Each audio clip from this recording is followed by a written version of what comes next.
इस horror story को सुनने के लिए कृपया अपने हेडफोन लगा लें। चलिए कहानी शुरू करते हैं। पुणे का भूतिया हॉस्टल एक खौफनाक सच्ची घटना भूमिका पुणे, जिसे महाराष्ट्र का ऑक्सफोर्ड भी कहा जाता है, अपने बेहतरीन शिक्षण संस्थानों और युवाओं की हलचल से भरा रहता है। मगर इस चमक धमक और आधुनिकता के बीच कुछ ऐसी जगहें भी हैं जो डर और रहस्य से भरी हुई हैं। ऐसी ही एक जगह है पुणे का एक पुराना हॉस्टल, जहां पिछले कई दशकों से अजीब घटनाएं घटती आ रही हैं। इस हॉस्टल के बारे में कई कहानियां प्रचलित हैं, मगर जो कहानी हम आपको सुनाने जा रहे हैं वह 2012 में घटी एक सच्ची घटना पर आधारित है।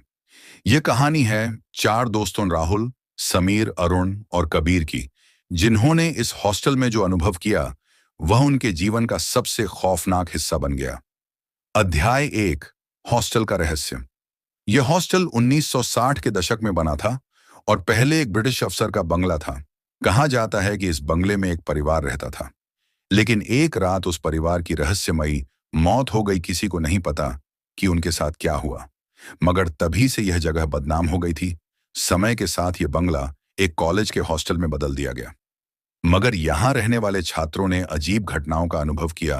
रात में अचानक दरवाजे खटखटाने की आवाजें, खाली गलियारों में किसी के पैरों की आहट और कभी-कभी बिना किसी कारण बिजली का गुल हो जाना।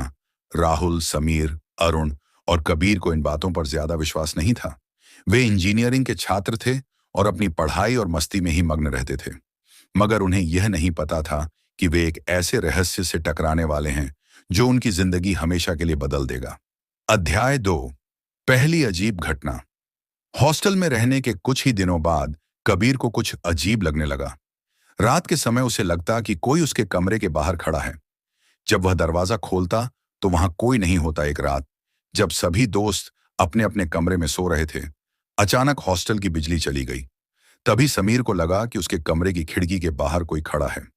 जब उसने हिम्मत करके खिड़की खोली तो वहां सिर्फ एक गहरा अंधेरा थाम कर उसे एक ठंडी हवा का झोंका महसूस हुआ और साथ ही एक फुसफुसाती आवाज सुनाई दी, मत जागो, सो जाओ। समीर को लगा कि यह उसका भ्रम होगा, लेकिन अगली सुबह जब उसने अपने दोस्तों को यह बताया तो कबीर ने भी माना कि उसे भी रात को अजीब एहसास हुआ था। अध्याय 3, छायाएं और चीखें। रातें और भी डरावनी होती गईं। कई छात्रों ने बताया कि उन्होंने हॉस्टल की पुरानी लाइब्रेरी के पास किसी साये को घूमते देखा है। कभी कभी वहां से किसी के रोने या फुसफुसाने की आवाजें आती, लेकिन जब कोई जाकर देखता तो वहां कुछ नहीं होता। राहुल और अरुण ने इस बात को मजाक में उड़ा दिया, लेकिन कबीर और समीर को यह चिंता का विषय लगने लगा। फिर एक रात कुछ ऐसा हुआ जिसने सबको झकझोर दिया।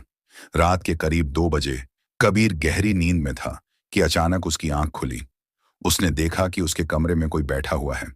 वह साया एक महिला की तरह लग रहा था, मगर उसका चेहरा धुंधला था।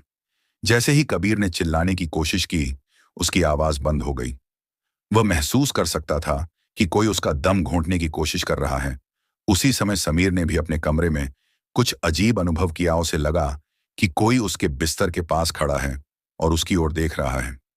जैसे ही उसने टॉर्च ऑन की, उसे दरवाजे के पास एक धुंधली परछाई दिखाई दी, जो धीरे धीरे गायब हो गई। सुबह होते ही दोनों दोस्तों ने बाकी लोगों को यह बताया, मगर राहुल और अरुण को अभी भी यकीन नहीं हुआ। अध्याय 4, सीढ़ियों के नीचे का कमरा। अब तक हॉस्टल में डर का माहौल बन चुका था। तभी किसी ने बताया कि हॉस्टल की सीढ़ियों के नीचे एक बंद कमरा है, जिसे कभी खोला नहीं गया। राहुल और अरुण को यह मजेदार लगा और उन्होंने उस कमरे की सच्चाई जानने की ठानी। एक रात जब सब सो चुके थे, वे दोनों सीढ़ियों के नीचे गए। कमरे का दरवाजा जंग लगा हुआ था, लेकिन उन्होंने जबरदस्ती उसे खोलने की कोशिश की। जैसे ही दरवाजा खुला, एक सड़ी गली बदबू पूरे हॉस्टल में फैल गई।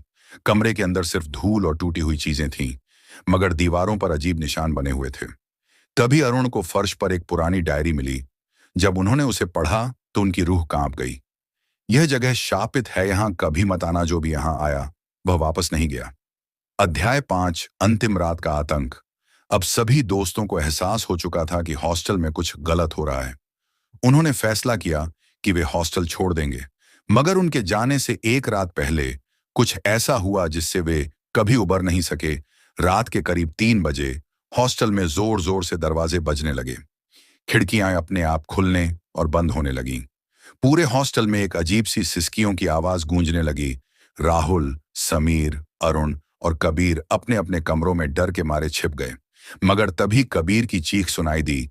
जब बाकी दोस्त उसके कमरे में पहुंचे तो उन्होंने देखा कि वह बेहोश पड़ा था और उसके शरीर पर गहरे नाखूनों के निशान थे।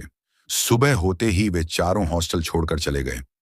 अंतिम शब्द आज भी वह हॉस्टल वैसा ही है। वहां रहने वाले नए छात्रों को कभी कभी अजीब घटनाएं महसूस होती हैं, मगर किसी में इतनी हिम्मत नहीं कि वे इस रहस्य को और गहराई से जानने की कोशिश करें। राहुल, समीर, अरुण और कबीर ने पुणे छोड़ दिया और अलग अलग शहरों में चले गए। मगर वे आज भी उस हॉस्टल के बारे में बात करने से डरते हैं। कहा जाता है कि वह महिला आत्मा जो वहां भटक रही है अभी भी किसी की प्रतीक्षा कर रही है।